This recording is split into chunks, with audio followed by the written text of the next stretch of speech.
Buenas noches, soy Percy Vichas de la Tierra, esta es la edición de los viernes de Libertad Bajo Palabra. Vamos a dar inicio hoy a una serie de conversatorios sobre literatura y poesía con Roger Santibáñez. Así que en esta oportunidad vamos a conversar acerca de esa dicotomía clásica de la poesía pura y la poesía social que tuvo su momento de mayor repercusión mediática en el ambiente cultural nacional entre los años 40 y los años 60.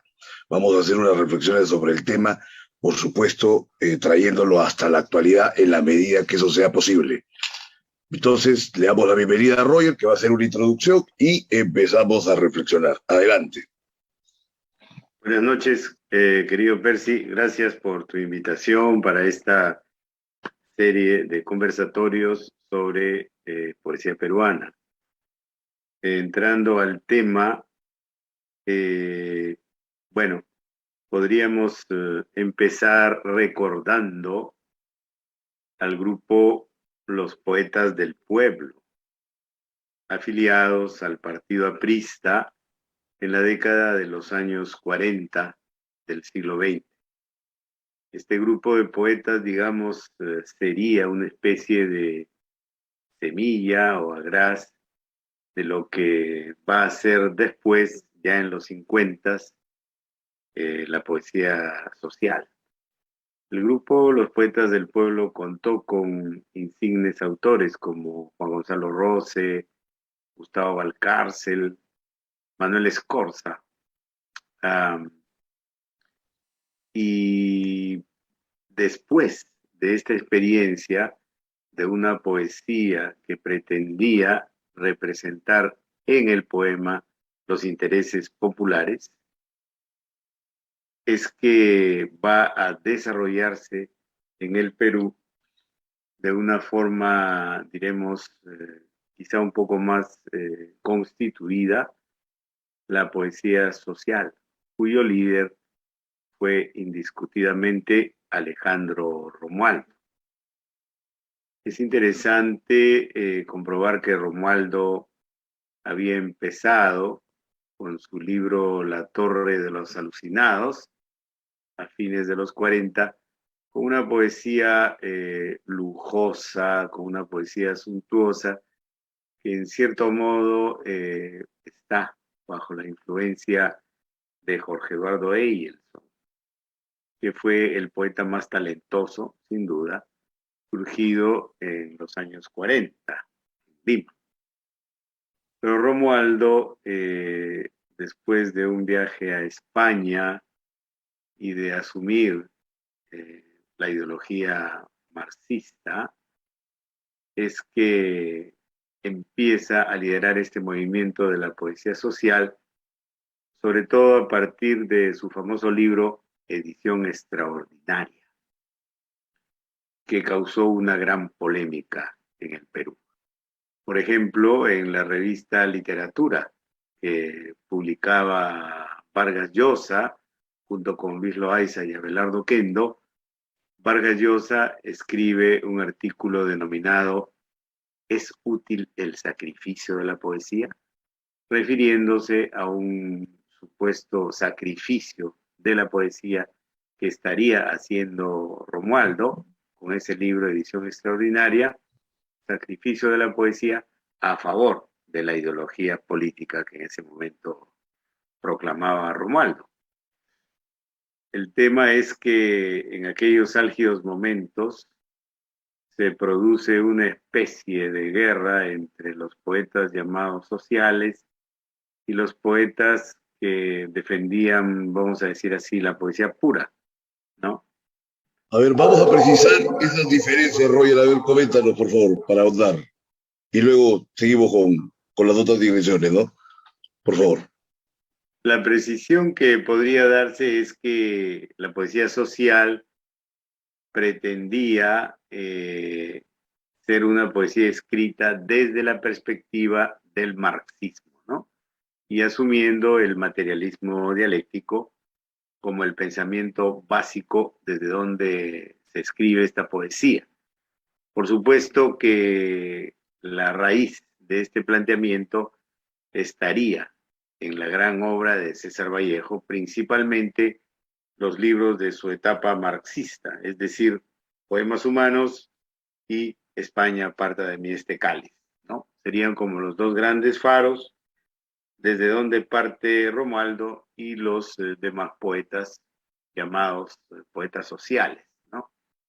La poesía pura sería una poesía que en el Perú vendría desde los rezagos del simbolismo francés de fines del siglo XIX y en los planteamientos de las vanguardias canónicas, tanto europeas como en América Latina, cuyo punto culminante sería el surrealismo, liderado por André Breton. Entonces, esta corriente que tendría que ver también con la poesía de Paul Valéry en Francia o de Jorge Guillén en España, y sin duda de Rainer María Rilke también en la tradición europea, estaría representada en el Perú por Jorge Eduardo Eyerson y Javier Sologuren, básicamente, aunque hay algunos críticos que también suman a Blanca Varela y a Américo Ferrari, por ejemplo, en esta tendencia, ¿no? Es una poesía que no tiene esa preocupación social política que tiene la poesía social, sino que, como su nombre lo indica, intenta enarbolar una poesía, vamos a decir, preocupada estrictamente por lo estético. No tiene ninguna preocupación de tipo político, sino una preocupación exclusivamente estética, ¿no? La belleza de la palabra en sí misma. Esas serían, pienso, las características centrales. Pero esa poesía social más pareciera que fuera una poesía casi estrictamente socialista, desde que parte del marxismo que tú estás señalando. O sea, si podría haber una poesía cívica con una preocupación social, pongamos que no se ha dado en esa época, ¿no? Pero que no hubiera sido considerada como una poesía social, quizá por el hecho que no comulgaba con el socialismo. Porque mira, Hidalgo, antes que estos autores, ha tenido pues hondas preocupaciones sociales, ¿no? Ahora, si vamos hacia atrás, todavía Chocano, que es tan detestado, ni hablar, ¿no? O sea, un poeta casi enteramente cívico, ¿no? Claro, Es curioso. claro, pero una cosa es, digamos, la preocupación cívica o nacional o nacionalista o geográfica, si quieres, como podría ser en Chocano. Y otra cosa muy distinta es la concepción moderna de la poesía después de las vanguardias que traen la modernidad en Occidente, en una poesía con preocupación, como tú bien dices, abiertamente socialista o comunista, para el caso de Romualdo, por ejemplo, o de Gustavo Valcárcel, cuando deja de ser aprista y asume el comunismo, ¿no? Lo mismo pasa con Juan Gonzalo Rose. Pero justo es decir que, por ejemplo, los poetas del pueblo también hacen una poesía de denuncia, pero son apristas, no son socialistas, ¿no? Entonces, no necesariamente tienes que ser socialista para hacer una poesía, digamos, en defensa de los intereses populares, por lo menos en el texto escrito, ¿no? Bueno, tú sabes que el APRA también, digamos, por hacer una precisión histórica, aunque quienes conocen al APRA, ¿no? Ahora o luego de los años 60, o a partir de la convivencia con Prado, ¿no? Pues podría establecerse ahí una ruptura, pero hasta ese momento el APRA pues era tomado como una fuerza revolucionaria. Y todos estos poetas del pueblo eran revolucionarios. Y muchos de ellos luego se pasaron al comunismo, ¿no? Inclusive participaron en hechos armados, ¿no? Hay gente que se olvida porque vamos a hablar también de estas sublimaciones con poetas posteriores de los años 60, los poetas guerrilleros, todo lo demás, ¿no? Pero Escorza estuvo metido en una intentona revolucionaria en el 48. Creo que Rose también participó de alguna manera, entonces no eran, no eran solamente gentes que declaraban pues, que estaban por la revolución y no corrían ningún riesgo. Quizás ha sido la generación que más riesgos ha corrido, pese a que se exalta a la generación del 60 como la más revolucionaria, ¿no? ¿Cómo ves ese tema, Roger? ¿O va a ir matizando la noche? Sí, sin duda. Yo he leído un testimonio de Gustavo Valcárcel de cuando puso una bomba, cuando era miembro del Partido Aprista. Gustavo Valcárcel puso una bomba, digamos, o sea, participó en un acto abiertamente subversivo y, Subversivo. y armado de violencia, ¿no? O sea, claro, sin duda el APRA en esos tiempos era calificado por la oligarquía como un partido subversivo, Hasta incluso, el 45 fueron procesados como terroristas, ¿eh? exactamente, El campo, por ejemplo, ¿no? sí, Hasta el 45. eran acusados de ser terroristas, ¿no? Yo he visto fotos de Armando Villanueva del Campo con un cartel y números y que dice terrorista, ¿no? En esos tiempos. Claro, es verdad esta situación, ¿no? Pero lo concreto, digamos, es que estos poetas, varios de ellos, quizá los más connotados, como Scorza, Rose o Valcárcel, derivan en el comunismo, desengañados del APRA, ¿no? Esa es la verdad. Sí, Y claro, obviamente. claro, y entonces ellos van a asumir la ideología marxista y entonces ya su poesía se enmarca dentro de esta visión del mundo, ¿no? El materialismo dialéctico. Oye, no quería perder la oportunidad de hacer ahí una digresión, pero más terrorista le podría parecer a los izquierdistas, ¿no? Recalcitrantes que Valcárcel en esas épocas llegó a ser secretario personal de ahí en la Torre.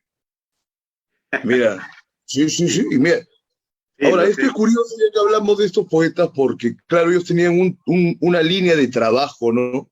Con estas propuestas de contenido social, pero, por ejemplo, Valcárcel es un exquisito sonetista que tiene grandes poemas de amor, o Claro, sea, tiene otra línea de expresión, ¿no? O sea, lo que voy es que no precisamente todos terminaban encasillándose, pues, a ciegas, ¿no? O plenamente en una sola tendencia, ¿no? El mismo Romualdo al final empezó a hacer experimentaciones verbales complejas que digamos, no lo limitaban solamente a este tipo de poesía de un contenido social o de una preocupación social, ¿o no? Y en lo que me acuerdo que he leído, algo, ¿tú cómo lo ves? A ver. sin duda. Eh, sí, sí, conozco la historia de Gustavo Valcárcel en relación a Aya de la Torre. Uh -huh. Justamente me he acordado de una anécdota que se cuenta acerca de un encuentro entre Juan Gonzalo Rose y Aya de la Torre, en la que Víctor Raúl lo ve a Rose y le dice, oiga, pero usted fue aprista, ¿no? Y Rose le dice, sí, usted también, aludiendo a los cambios, Que pues, sale, y a que sale Víctor el Raúl, famoso ¿no? libro de Manrique, ¿no? Claro. Claro. O sea, eh, sin duda, Valcárcel en sus comienzos fue un poeta del amor. Su famoso libro, con el que gana los Juegos Florales de San Marcos, el 47, Con fin del tiempo y de la rosa. Tiene unos hermosos poemas de amor, ¿no? Si pájaro de amor muriera, por ejemplo, uno de los versos que recuerdo, ¿no? Entonces, o sea, es que se produce una evolución en estos poetas, ¿no? Una evolución que va transformando su lenguaje, que va transformando su expresión. Eso es lo que me parece, ¿no?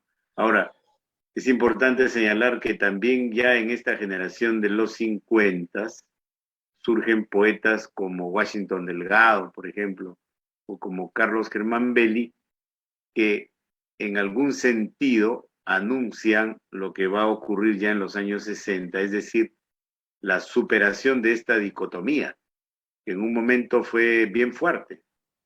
Está en la historia un congreso de poesía que hubo en Arequipa, donde tengo noticias de que incluso llegaron al enfrentamiento personal, a los golpes, ¿no? Se trompearon, digamos, los poetas sociales. Qué año fue ese congreso? Eso me parece que ha sido por el año 58, en Arequipa. Pero ya en esos momentos, Washington Delgado había escrito un libro titulado Para vivir mañana, donde logra una expresión diremos, democrática en la poesía que lo acerca a una visión socialista y de alto nivel poético, ¿no? Con versos como, por ejemplo, pálidas muchedumbres me seducen, la tierra es ancha e infinita cuando los hombres se juntan, ¿no? Tiene un sabor vallejiano, digamos, de, los, de la etapa marxista de Vallejo, pero, o sea, quiero decir, hay una visión cercana al socialismo, pero trabajada como hermosa poesía, ¿no? Igualmente Pero tiene una sucede. dicción llana. Pero esos poemas tienen una dicción llana todavía, casi conversacional, pero mucho más llana que el trabajo de Belli, que pese a que tiene una crítica social, siempre pues en el lenguaje tiene un aditamento mayor, o sea, sin renunciar a sus pretensiones estéticas, ¿no? Puras sobre el lenguaje, pero va de la mano con su preocupación social, digamos, en el caso de Belli, ¿no? Claro, Belli, por ejemplo, en el famoso poema Segregación número uno, ¿no? Que dice, porque arriba todo tiene dueño, ¿no? Y nosotros nos quedamos hechos en pedacititos, dice, ¿no? Al final del poema, ¿no? Plantea flagrantemente la lucha de clases ahí, Belli, ¿no? Pero lo hace con una enorme calidad, con una imagen poética muy lograda y además introduce un coloquialismo directo, ¿no? Cuando dice ese famoso verso, y aquí estamos nosotros destruidos, hechos pedacitititos, dice, ¿no? O sea, hay un Ahora, coloquialismo fuerte.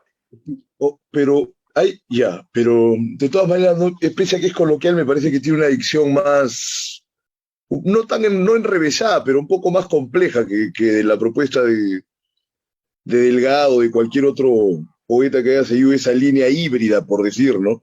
En todo caso, ya estamos en el 58 para el 60, y me parece que el momento más intenso de esta confrontación se dio entre mediados del 40 y mediados del 50, pues prácticamente, ¿no? A ver, cuéntanos Claro, acerca de esta gran tensión que hubo, porque lo peor es que casi todos los poetas todos son de izquierda, todos eran de claro. izquierda, pero unos eran, digamos, más artepuristas y otros eran, pues, más tirados a la onda social, ¿no? ¿O cómo lo ves, Roger? Sí, sin duda. Eso se ve claro en Washington Delgado, ¿no? Que por otra parte es maestro, ya a partir del año 60, con toda claridad, maestro de Javier Heró, de Antonio Cisneros, de Luis Hernández, que son los tres jóvenes poetas que alrededor del año 60 surgen a la poesía peruana y que van a desarrollar lo que después va a ser considerada la generación del 60, ¿no? Con todas sus concomitancias. Entre ellas, principalmente la superación de aquella dicotomía, poesía pura, poesía social, que con estos poetas, sobre todo con Antonio Cisneros, cuando escribe el libro Comentarios Reales, en 1964, queda, digamos, anulada, se podría decir así, esta diferenciación. O sea, Cisneros demuestra que esa división poesía pura, poesía social, era falsa, era una cosa artificial, más que otra cosa, ¿no? Y pero ¿te parece que alguna de estas tendencias acabó teniendo más méritos literarios? ¿Te parece que están parejas las propuestas de todos ellos? ¿Cuál sería tu percepción no personal sobre esta materia? Yo lo que pienso, sinceramente, es que, como bien dijo Rodolfo Inostroza una vez en un artículo publicado en la revista Libre, que se publicaba en París alrededor de los años 70, y Nostroza sostiene que por la influencia de Vallejo, una ola, dice, de poesía social inundó el continente, ¿no? Y eso es cierto, ¿no? Porque esto ocurrió en toda América Latina e inclusive en España también, ¿no?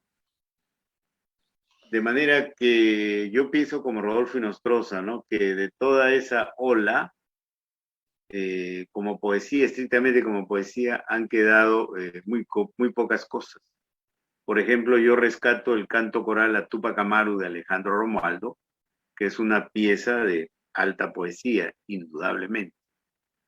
Pero también pienso que la mayoría de todos esos materiales poéticos, eh, digamos, estaban en un ámbito que yo llamaría panfletario, ¿no?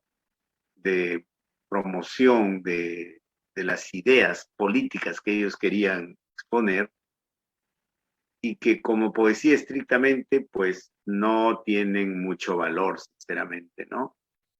En cambio, me parece a mí que la poesía de Eyelson, por ejemplo, que la poesía de Javier Sologuren, que la poesía de Blanca Varela, sí es una poesía que ha quedado, ¿no? Que está quedando. Y es importante señalar que un libro de Eyelson que se llama Habitación en Roma, por ejemplo, podría ser catalogado en muchos aspectos un libro de protesta social, solo que está ambientado en Roma, ¿no? Pero ahí se hablan de los pobres, se habla de la miseria, se habla del hambre, etcétera, ¿no? Pero con un trabajo de alta poesía, como es lo característico en ellos, ¿no? Entonces, me parece a mí que el camino de lo que se llamó la poesía pura es lo que ha quedado más, si hablamos estrictamente de poesía, ¿no? De la calidad de la poesía. Pero no solamente es que ha quedado, sino que además ha marcado una cosa hegemónica, porque Sologuren y Eyerson hacen la famosa antología el año, bueno, cuarenta y tanto, la famosa antología en la que marcan pues de que el inicio de la poesía para ellos estaba en Eguren, ¿no?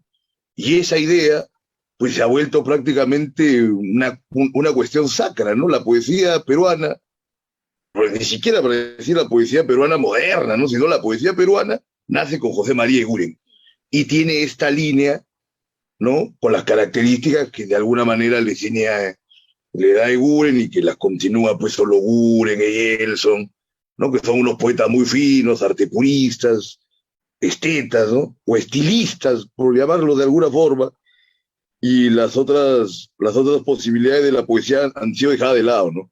No solamente la cosa social, pues, o sea, ¿cuántas otras formas tiene la poesía que acá no las practicamos, no las vemos, en fin, como en otras latitudes, ¿no? Pero bueno, ¿por qué crees que esta situación menguó en los años 60, siendo que la militancia, quizá de los artistas, los intelectuales, se intensificó casualmente? Estás hablando del año 58, ese congreso de Arequipa, ¿no? La Revolución Cubana, que es, bueno, el 56, 58, casi en esas fechas, cuando entran los 60, Cuba pues era el paraíso soñado de toda la gente, ¿no? O sea, que quería la revolución en Latinoamérica.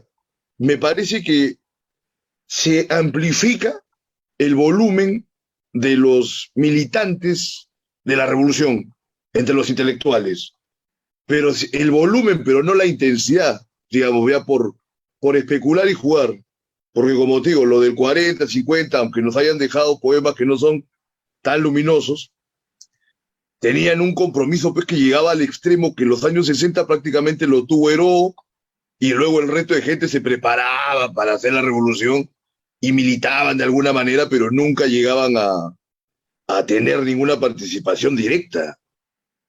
¿Cómo ves ese tema, Roger? Bueno, lo que pasa es que es cierto que la Revolución Cubana, al triunfar el 59, 60, se convierte en un gran faro, ¿no? Para la soñada revolución que abrigaba en el corazón de las nuevas generaciones que surgían en esos tiempos, ¿no? Tan es así, pues, que Javier Heró, como tú bien has mencionado, se convierte en un militante guerrillero, ¿no? Recibe entrenamiento guerrillero en Cuba y regresa al Perú, abriendo una columna guerrillera del Ejército de Liberación Nacional, el ELN, que como sabemos fue liquidada rápidamente, ¿no? Pero es bueno recordar que esta ola guerrillera o guerrillerista tuvo una impronta fuerte en la poesía peruana de la época. Por ejemplo, Antonio Cisneros era miembro del Ejército de Liberación Nacional. Antonio Cisneros era el contacto de la guerrilla del ELN que estaba en el campo, en Ayacucho. Cisneros era el contacto de la guerrilla en la ciudad de Ayacucho. al mismo tiempo César Estaban de Calvo. profesores en Huamanga, pues, ¿no? Creo, en esas épocas. Así Sí. es. César Calvo, pues también era militante del Ejército de Liberación Nacional en Lima, ¿no? Es decir, él hacía labores de apoyo. Y no solo eso, o sea, César Calvo escribe un libro íntegramente dedicado a la guerrilla, que se llama El Cetro de los Jóvenes, que obtuvo una mención honrosa en el concurso de la Casa de las Américas del año 66. En este libro hay una sección que se llama Diario de Campaña.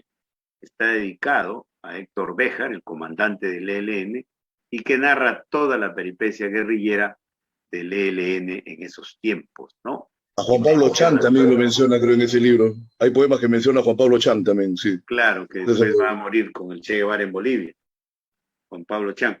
Y también menciona ahí a otro poeta de esa época llamado Edgardo Tello, que también muere en Ayacucho como miembro del ELN. Entonces, también, por ejemplo, Rodolfo Inostroza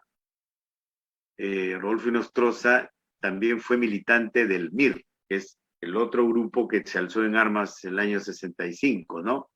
El Movimiento de Izquierda Revolucionaria, MIR, que lideraba Luis de la Puente Uceda. Sí. Rodolfo Inostroza fue nada menos que editor del periódico del MIR. Mira, llamado eso que me dices es interesante. Yo pensaba que Inostroza había roto con la revolución luego de su regreso de Cuba, mira. O sea, él había persistido con el MIR, mira, vamos a ver. Exacto. Bueno, en el MIR también estaba pues, Juan Cristóbal, ¿no? Y entre los poetas de esa época, ¿no? Sí, llegó a ser secretario de prensa del MIR, claro. Claro, Hildebrando Pérez, el poeta de los 60, también estaba cerca del ELN, ¿no? Ahora, es interesante recordar que Inostroza tiene un hermoso poema que se llama Canción de la Inglesa, que significa una reunión en un departamento en Lince y que este grupo que está ahí reunido escuchan por la radio que han matado a Luis de la Puente Uceda, ¿no? Y entonces Inostroza hace una reflexión muy interesante acerca justamente de lo que tú has señalado hace un rato, ¿no? De cómo estos héroes, digamos, entregan su vida y ellos pues no hacen nada, dice Inostroza en un verso, dice algo así, como han matado a Luis de la Puente y nosotros no hacemos nada, no salimos a la calle a gritar, una cosa así, dice, ¿no? O sea, planteando esa contradicción que tú señalabas. Pero también es importante recordar que, por ejemplo, Antonio Cisneros, en su libro Canto Ceremonial contra un oso hormiguero, que gana el premio Casa de las Américas del año 68, allí tiene una sección, un poema, que se llama Crónica de Chapi, que narra una acción guerrillera del ELN en el campo, ¿no? Y cómo la columna avanza entre la noche, ¿no? Columna que estaba dirigida por Héctor Béjar, ¿no? En la que estaba Edgardo Tello. Entonces, es una especie de canto a la acción guerrillera del ELN, este poema de Cisneros llamado Crónica de Chapi. Entonces, digamos que había una fusión en ese momento entre la guerrilla y la poesía, porque también es cierto que por el año 66, 67, cuando ya había fracasado la guerrilla, el Ejército de Liberación Nacional, ya con Héctor Béjar en la cárcel, decide publicar una revista política en San Marcos. Esta revista fue encargada al poeta José Rosas Ribeiro. La revista se llamaba Estación Reunida. Claro, Estación Reunida. Entonces, lo que pasa es que como Rosas Ribeiro era un poeta, pues digamos que reunió a un grupo de poetas muy interesantes de esa época, muy jóvenes, que eran Tulio Mora, Elqui Burgos, Oscar Málaga, José Watanabe, que publican en la revista Estación Reunida, que no era una revista de literatura ni de poesía, era una revista política del ELN. Pero como Rosas Ribeiro era poeta, pues publicaba poesía y publicó muy buena poesía de estos poetas novísimos, jovencitos, en los números de la revista, ¿no? En esos años. Pero creo que los únicos que recibieron instrucción militar, ¿no? Eran Ribeiro, Rosas Ribeiro y Tulio Mora. de ese grupo. Sí, exactamente. Hay testimonio de ellos, ¿no? Directamente, ¿no? Al menos eso Los es lo otros que... casi no lo sabía, lo de César Calvo lo han sabido, según he entendido, lo han sabido mucho después, ¿no? En ese momento lo sabrían sus amigos o nadie más, porque además también los tenían pues marcados la PI y toda la gente, ¿no? Entonces era más Claro, difícil. Y eran Watanabe ha llegado a participar también como activista, pero creo que en el MIR, después, ¿no? Le ayudaba con algunos volantes, haciendo algunas escrituras. Bueno, exactamente. hay Watanabe un testimonio en la estuvo memoria de cerca Juan del MIR Cristóbal hasta sobre donde eso, se ¿no? sabe. Después, sí, sí. Claro, como te digo, hay unos testimonios ahí en Mar de mis entrañas que son la memoria de Juan Cristóbal, ¿no? Entonces cuenta algunas cosas sobre esas épocas. Pero bueno, vamos a adentrarnos en un punto. Estamos acá en esta dicotomía, ¿no? De lo puro, lo social. Entendemos que ya en los 60 será como una suerte de superación, ¿no? Y ya la cosa se vuelve más armónica. Hay belleza de la mano con una propuesta social o de preocupación socialista. Pero el símbolo de esa movida, de alguna forma, ha sido siempre Javier Heró, ¿no?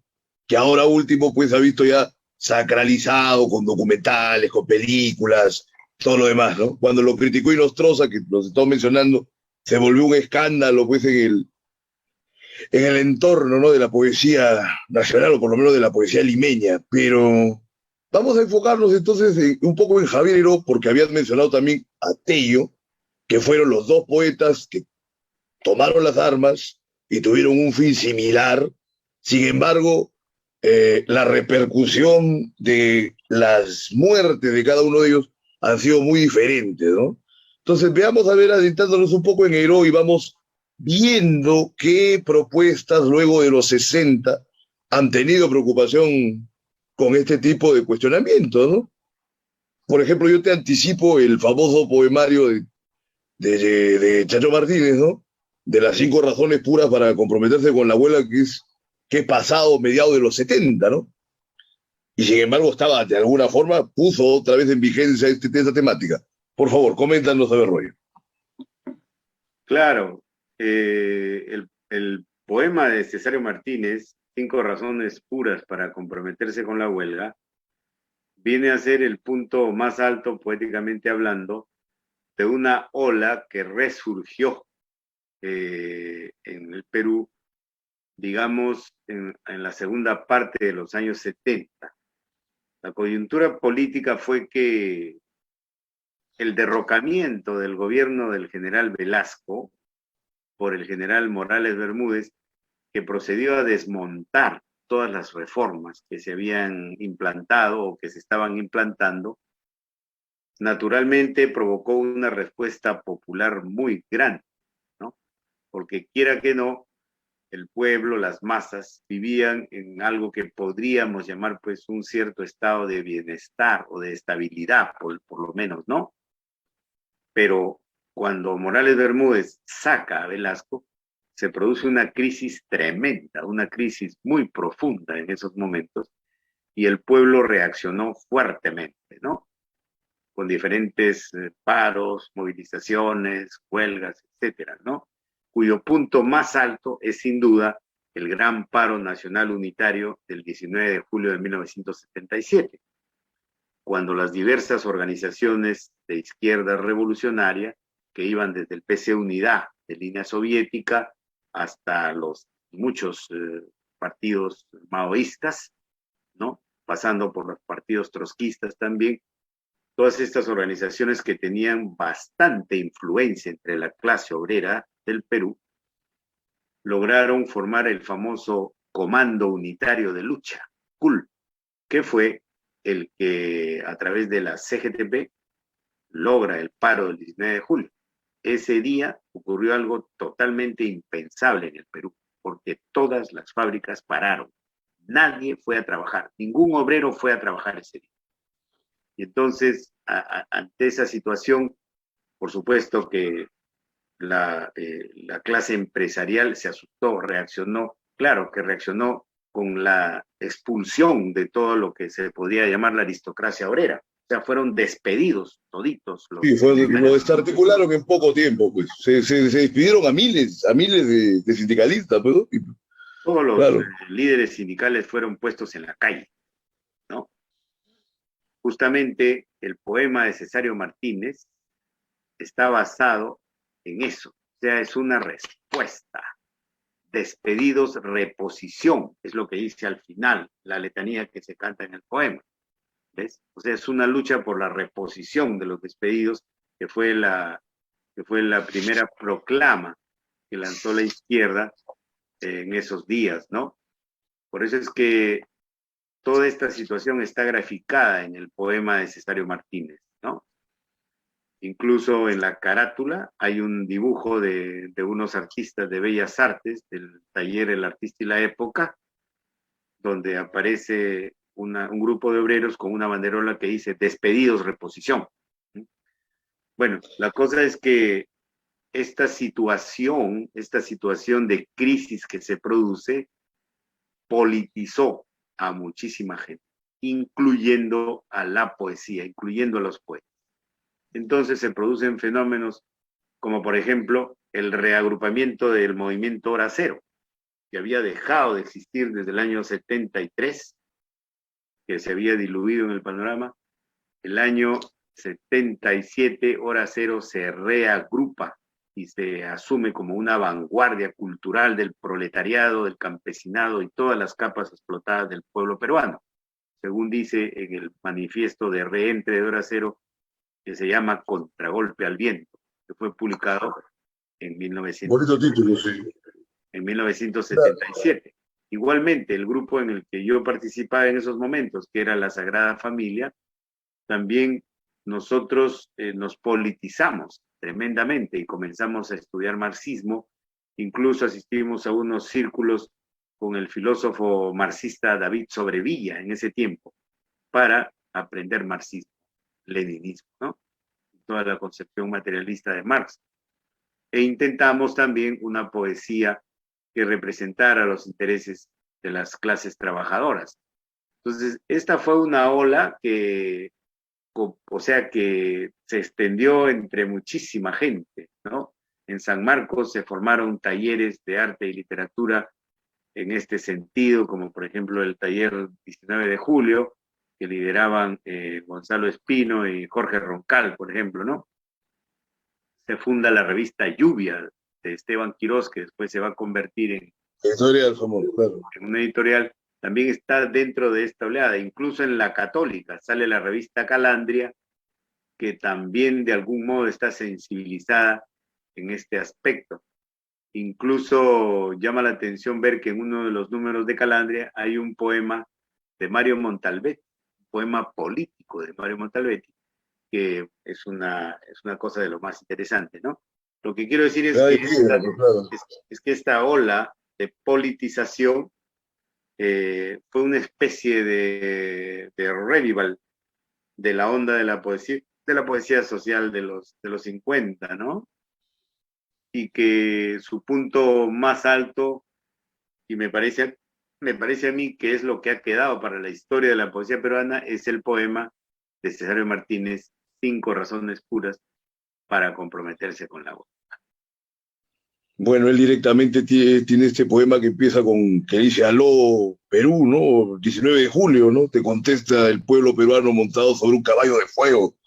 Es una frase, bueno, es un verso tremendo, una imagen impactante, pero te decía, entonces estábamos en esta tensión de la generación de 50. Se pasa al 60 como una superación. Después hay un periodo en el que no pasaba nada hasta que viene lo del paro del 77 y la salida de Velasco del 75 al 77, otra vez se intensifica la cosa.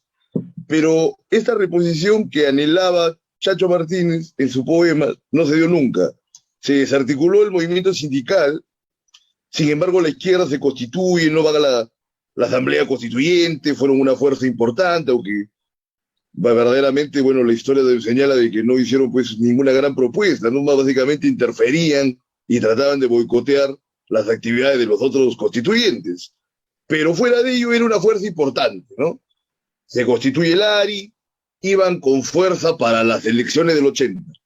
Y ya luego sabemos cómo se terminó partiendo todo ese asunto. Entonces, hasta ahí tenemos que el clima social ya no favorecía una gran exaltación. Bueno, por más genio que sea un poeta, no tenía material como si lo tuvo Martínez, por lo menos hasta el paro famoso, ¿no? Pero en los 80 empieza la radicalización absoluta y también la estigmatización absoluta, ¿no? Por intermedio de los movimientos revolucionarios que fueron terroristas, ¿no? Porque hubo otros movimientos revolucionarios anteriores que quizás no incidían tan plenamente en el uso del terror como sí lo hicieron a partir de los años 80, Sendero y el MRTA. Y la poesía, ¿cómo? Mira, ¿cómo reseccionó eso?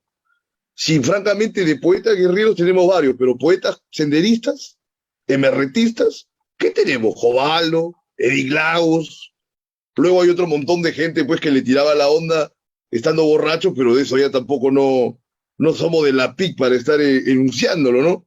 Pero existía eso, pero mira tú, como encubierto, porque mira, si se me ocurre, ¿no? Por hoy, como para sostener esa tesis, del 40 al 50, un compromiso radical, frontal, no se escondían, ¿no? Eran poetas hasta subversivos, pero iban al frente. En el 60 iban al frente algunos, pero hubo unas muertes que prácticamente traumatizaron a medio mundo. Eso es algo real. En el 70 no hubo tanto, pero hubo la politización esta que te digo del 75 al 77 que has comentado. Y en el 80 la cosa se puso convulsa, pero ya nadie tampoco se animaba a dar la cara, pues, directamente. Sabemos pocos. Bueno, lo que yo te puedo dar es mi testimonio personal, ¿no? Yo, por ejemplo, bueno, en el año 77, 78, yo estuve muy politizado. Incluso asumí el maoísmo como mi visión del mundo, ¿no? Fueron los momentos en que yo milité en una organización llamada Partido Comunista Revolucionario, que publicaba la revista Clase Obrera, la revista de teoría crítica marxista-leninista, y era liderado por un leninista al que yo quise y respeté mucho, llamado Manuel Dahmer. Entonces, en ese momento, yo tenía una fe grande en la revolución. Pero cuando viene el año 80 y no solamente se rompe el ARI en pequeños grupos que no tienen nada en esas elecciones, sino que yo vi un día a todos estos políticos de la izquierda, que después va a ser la Izquierda Unida, los vi saliendo del local del Partido Comunista Unidad y que se iban al Congreso, y tuve una especie de revelación. Vi que estos hombres que habían hablado de la revolución no hacían nada, ni iban a hacer nada, porque ya en el Congreso se convirtieron en parlamentarios burgueses como cualquier otro y no hicieron absolutamente nada por la revolución que preconizaban. Porque hay que decir que la mayoría de todas estas organizaciones, por lo menos de las que yo estaba cerca, llámese Vanguardia Revolucionaria, Partido Comunista Revolucionario, o que yo conocía, digamos, como Patria Roja o Bandera Roja, o los diferentes MIRES que habían, porque después de la desaparición de Luis de la Puente Uceda, el MIR se dividió en varios MIRES chicos. Todos ellos decían claramente en sus documentos y en sus manifestaciones públicas que había que hacer una revolución en el Perú mediante una guerra popular prolongada del campo a la ciudad, cercar las ciudades, que era la teoría que había aplicado Mao Zedong en la China. Todos los grupos decían eso, pero nadie, absolutamente nadie, hizo nada por llevarlo a la práctica. Justo es decir que el único partido que sí empezó a hacer cosas en ese sentido, y lo digo a pesar de que estamos conscientes de los crímenes, atrocidades y todo lo que fue Sendero Luminoso, pero no se les puede negar que ellos fueron los únicos que trataron de llevar a la práctica lo que todo el mundo decía y nadie hizo. Eso claro. Eso es verdad. Eso se pone muy suculento, ¿no? Porque, o sea, pese al extremo de tragedia, ¿no es cierto?, que han representado, está muy bien, me gusta esa frontalidad, porque, claro, o sea, verdaderamente hicieron consciente también quizás a todos quienes propugnaban estas ideas con anterioridad a ellos, las consecuencias trágicas que podía tener este tipo de actividad, ¿no? Claro, entonces, volviendo a mi testimonio personal, o sea, en ese momento yo, cuando vi que estos políticos que hablaban de la revolución y no movían ni un dedo realmente para hacer la revolución, pues en ese momento yo me desengañé totalmente de esta izquierda marxista y renuncié a todo ese tipo de militancia y asumí una posición anarquista bandera negra en ese instante, ¿no? Más o menos Claro. del año 81. De manera que yo con esa posición anarquista es la que ya me mantuve y asumí, digamos, lo que poco después en el rock subterráneo, una banda como Narcosis va a decir en su canción En mi circo, ¿no? La izquierda y la derecha son la misma mierda, ¿no? Esa es la posición que asumí yo, personalmente. Y hasta ahora prácticamente, de cómo está el país, ¿eh? Pero, ya bueno, aparte de eso, pero vamos a retomar un hilo que habíamos dejado suelto. Entonces estábamos en la dicotomía esta de la tragedia, ¿no? De Heró y de Carlos Tello, que tuvieron, como ya sabemos, unos devenires absolutamente distintos, cuando estaban prácticamente hermanados por las condiciones de sus muertes. Y luego tenemos ya poetas que también frontalmente eran o participaban de las actividades de estos movimientos subversivos ochenteros, como Edith Lagos, como Jovaldo. Se han dado exposiciones al respecto, se han escrito muchos artículos, aunque quizás no tantos porque, bueno, es un tema espinoso, ¿no? ¿Y qué hacemos contra esta gente? Te digo, a partir de los años 80 y 90, en los que ya prácticamente de poesía política no se sabe más. No Bueno, sé si también habrá influenciado que luego pues, Fujimori impone el liberalismo y la gente se queda pues ya sin ningún tipo de, ni de ilusión, ni de posibilidades concretas tampoco de hacer nada por el lado de la revolución, ¿no? Porque francamente también esto lo han estudiado los sociólogos, los especialistas. O sea, cuando arranca Sendero, o sea, Velasco había desarticulado las posibilidades, digamos, insurreccionales de la población, porque ya se había dado la reforma agraria, pues, ¿no? Entonces, si no hubiera habido reforma agraria, en eso pues creo que han coincidido Hugo Neira, como Nelson Manrique, otros, digamos, historiadores o sociólogos de esas generaciones, ¿no? De que Sendero hubiera arrasado probablemente si no se hubiera dado la reforma agraria.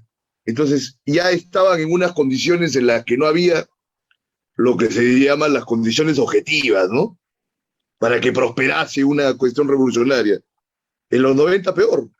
Y de los 90 a la fecha, ¿qué cosa hay en poesía con contenido, por lo menos cívico, ¿no? Si ya no socialista, con un contenido político, más allá de las cosas sobre la guerra interna o el conflicto armado, ¿no? Que es la lucha contra el terrorismo, ¿no? Que de paso parece ser el tema más polémico ahí, la denominación del periodo, ¿no? Cuéntanos, a ver, Rollo. lo que yo pienso es que, sin duda, como tú acabas de decir, el imperio del neoliberalismo, ya con Fujimori y toda esa situación, indudablemente influyó a que estos temas políticos, solo por el estilo, quedaran fuera de la expresión poética, ¿no? Sin embargo, me parece a mí que, por ejemplo, en los años 90, en lo que se conoce en el Perú como la generación de los 90, poetas surgidos, hay poetas como, por ejemplo, Montserrat Álvarez, ¿no? Que tiene una poesía altamente crítica, por lo menos de crítica social contra el sistema, ¿no? Que es clarísima, me parece, ¿no? En libros como Zona Dark o Bala Perdida de Montserrat Álvarez, ¿no? Ahora, de algún modo, hay también algunos elementos de protesta, diremos así, en la poesía de Roxana Crisólogo, por ejemplo, ¿no? Entonces, y más acercándonos hacia los tiempos concretos, hay también una especie de reflexión sobre el tema en libros como Ya nadie incendia el mundo, de Victoria Guerrero, por ejemplo, ¿no?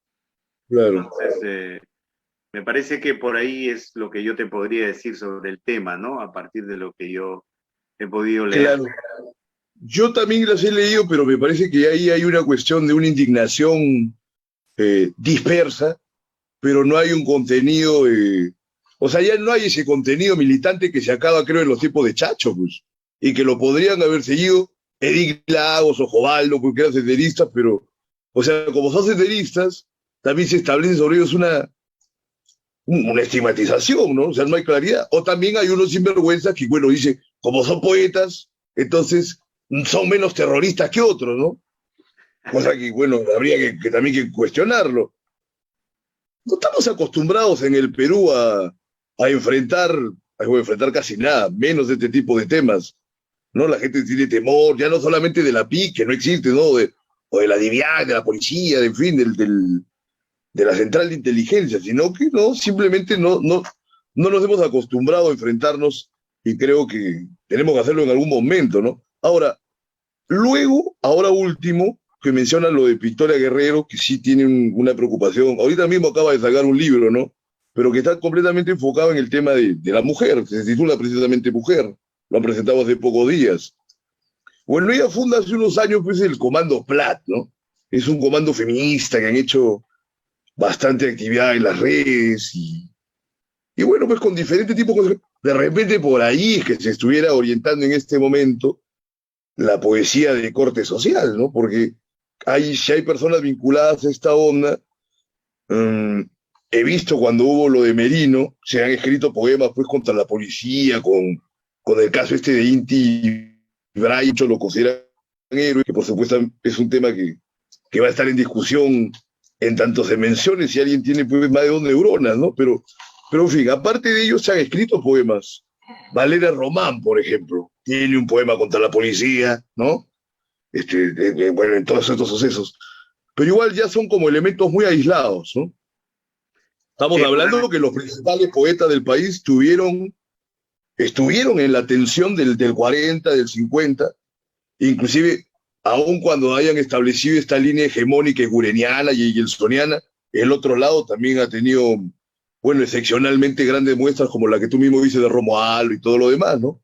Luego en los 60 hay esa superación que comentas, pero igual todo el mundo trataba de participar de ello, o ha sido la década todavía más inspirada en el proceso revolucionario utópico, ¿no? Y sin mayores riesgos que las muertes de Heró y de Tello. Pero en los 80 empieza la cuestión del terror y el trauma, que como te digo, hasta ahora en el siglo XXI solamente, digamos, se dispersa por temas aleatorios o que no son centrales respecto de una propuesta de transformación social, ¿no? Como te digo, digamos que la mayor muestra de poesía de preocupaciones sociales sería esta poesía feminista, o llamarla de una forma. ¿O qué otras cosas hay en el escenario? sí, yo estoy de acuerdo contigo en que el camino de la protesta del feminismo pues da un rumbo, ¿no? Sin duda.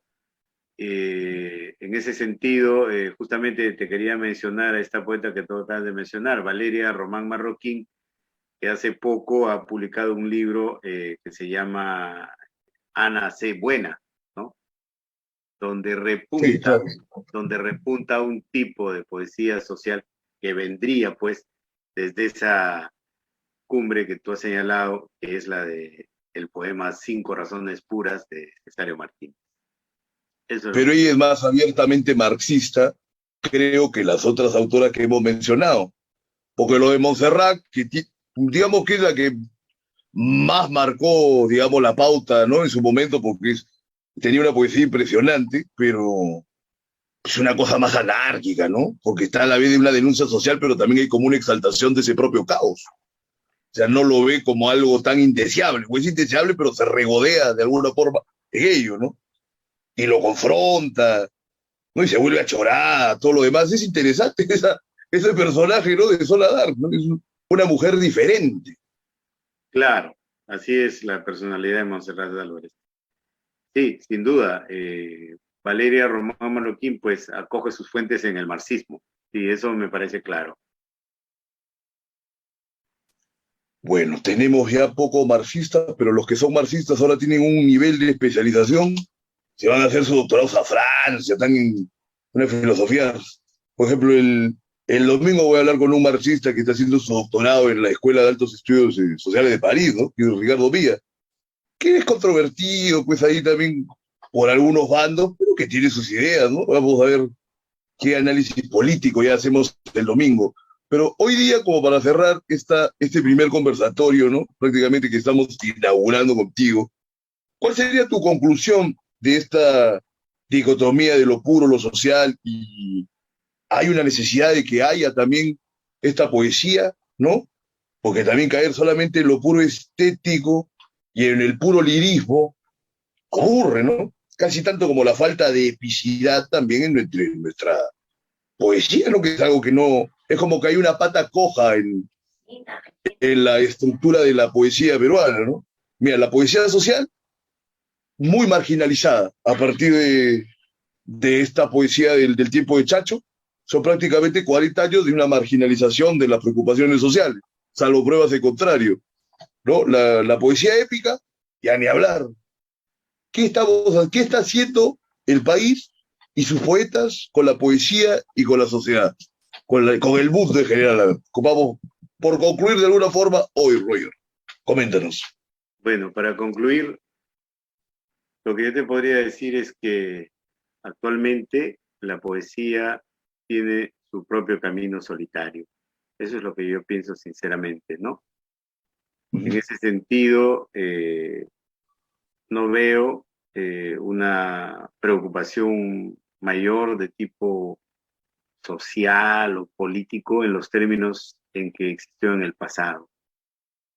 Creo que en cualquier caso, esta preocupación social o política que puede existir en los poetas de hoy o del futuro tendrá que estar revestida de un tipo de lenguaje que es muy distinto al del pasado y que está en este momento en plena creación. No sabemos cómo será, pero podemos tener la esperanza de que el poeta en general siempre está atento a lo que lo rodea, a pesar de que por definición el poeta es un gran solitario, un gran solitario. Y el camino de la poesía es un camino de soledad. Eso es lo que te podría decir. Ya, muy bien, Roger, claro. Que está de la mano con tu propia experiencia y tu propia concepción de la poesía. Pero yo entiendo de que hay varios otros caminos también, pues, ¿no? Digamos, para concluir yo por mi parte, hay ese camino de la soledad, que es el camino casi de un aislamiento, pero también hay un camino de una poesía que puede abrirse a todas las voces y a todas las formas, que más bien le hemos practicado poco, pero que es una poesía que también existe, es una literatura que existe. Ahora, no sé por qué no la frecuentamos tanto en el Perú, pero que ha establecido pues grandes tradiciones en otras latitudes. Pero eso vamos a ver de conversarlo en alguna próxima oportunidad. Por hoy ha sido suficiente. Espero que haya habido pues la ilustración del caso para la gente que ha llegado a ver el programa. Entonces nos despedimos ante el domingo para hacer análisis político y con Roger volvemos el próximo viernes para seguir hablando de literatura peruana, de poesía peruana. Muchas gracias, Roger. Nos vemos. Bien, Todo gracias, por hoy. Percy. Hasta la próxima. Abrazos, felicidades. Ya estaba terminando, pues Katy, no me iba a interrumpir en ese momento, ¿no? Se estaba en el aire.